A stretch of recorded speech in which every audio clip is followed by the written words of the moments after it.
ଜୟ ଶ୍ରୀରାମ। ଜୟ ଜଗନ୍ନାଥ।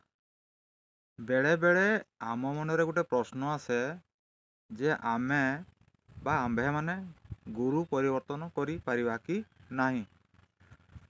ସ୍ୱାଭାବିକ ଭାବରେ ପ୍ରତ୍ୟେକ ସାଧକଙ୍କ ମନରେ ଏ ପ୍ରକାର ଗୋଟେ ଭାବନା ବା ଗୋଟେ ମନରେ ପ୍ରଶ୍ନ ଜାତ ହୁଏ।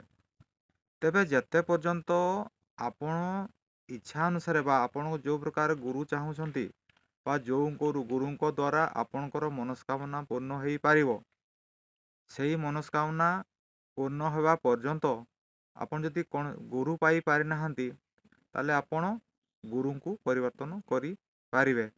ଯେମିତିକା ମହୁମାଛି ଗୋଟେ ଫୁଲରୁ ବସି ଆଉ ଗୋଟେ ଫୁଲକୁ ଯାଇ ସେ ମହୁ ରସକୁ ସେ ସଂଗ୍ରହ କରିଥାଏ।